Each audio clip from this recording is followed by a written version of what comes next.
রাজধানীসহ দেশের বিভিন্ন এলাকায় উদ্বেগজনকভাবে বেড়ে চলেছে হানি ট্র্যাপ ও ব্ল্যাকমেইল চক্রের কার্যক্রম। প্রলোভনের ফাঁদে ফেলে পুরুষদের কাছ থেকে মোটা অঙ্কের অর্থ আদায়ের অভিযোগ উঠেছে একাধিক সংঘবদ্ধ চক্রের বিরুদ্ধে। অভিযোগ অনুযায়ী প্রথমে সামাজিক যোগাযোগ মাধ্যমে, মোবাইল ফোন কিংবা বিভিন্ন পরিচয়ের মাধ্যমে টার্গেট ব্যক্তিদের সঙ্গে সম্পর্ক গড়ে তোলা হয়। এরপর কৌশলে তাদের নির্জন বাসা, ফ্ল্যাট বা হোটেলের কক্ষে ডেকে নেওয়া হয়। সেখানে পৌঁছানোর পর পরবর্তী পরিস্থিতি সম্পূর্ণ বদলে যায়।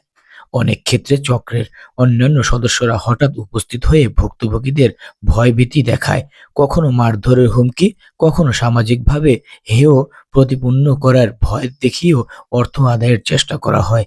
ভুক্তভোগীদের কেউ কেউ জানিয়েছেন তাদের ব্যক্তিগত মুহূর্তের ছবি বা ভিডিও ধারণ করে পরে ব্ল্যাকমেল করা হয়। সম্মানহানির আশঙ্কায় অনেকেই বাধ্য হয়ে চক্রের দাবি অনুযায়ী অর্থ প্রদান করেন। আইনশৃঙ্খলা বাহিনীর কর্মকর্তারা বলছেন, এটি শুধু প্রতারণা নয়, বরং একটি সংঘবদ্ধ অপরাধ। এসব চক্রের সাধারণ মানুষের দুর্বলতা ও অসতর্কতার সুযোগ নিয়ে অপরাধ সংঘটিত করে থাকে।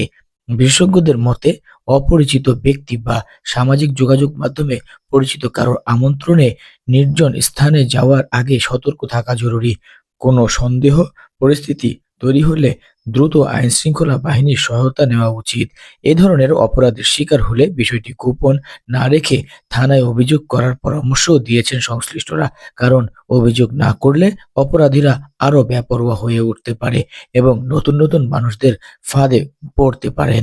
সচেতনতা, সতর্কতা এবং আইনের যথাযথ প্রয়োগের মাধ্যমে এ ধরনের প্রতারণামূলক কর্মকাণ্ডের প্রতিরোধ করা সম্ভব।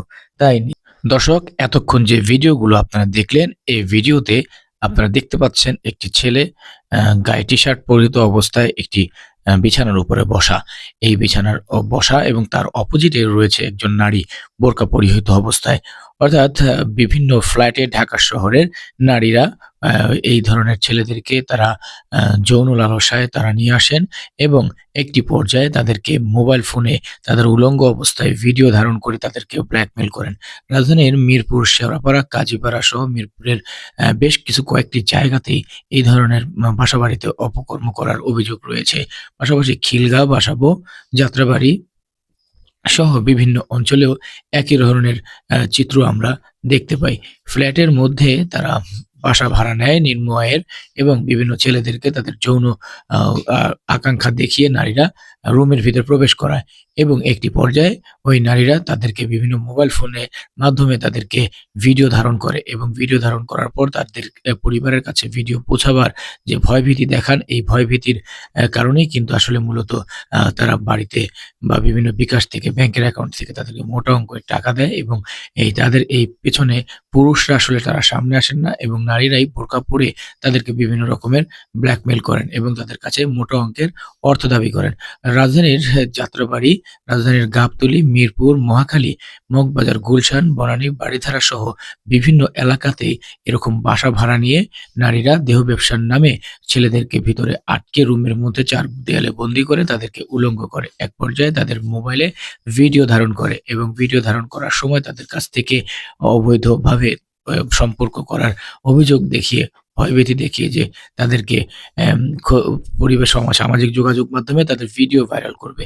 এই ধরনের অভিযোগ দেখে তাদেরকে অতিরিক্ত অর্থ তাদের কাছ থেকে আদায় করেন এবং তারা এই ধরনের চক্রের কাজ দীর্ঘদিন ধরে করে আসছেন। প্রশাসন তাদের নজরদারির মধ্যে রাখলেও, তাদেরকে মামলা দিয়ে আইনের আওতায় আনলেও পরবর্তী সময়ে তারা একই কাজে লিপ্ত হচ্ছেন। দর্শক, আপনাদেরকে ঢাকা টেলিগ্রাম থেকে দেখানোর চেষ্টা করছি মানুষের বিভিন্ন বাসাবাড়িতে যৌন লালসার লোভ দেখিয়ে ছেলেদেরকে যে অর্থ আদায় করছে তার চাঞ্চল্যকর ভিডিও আমরা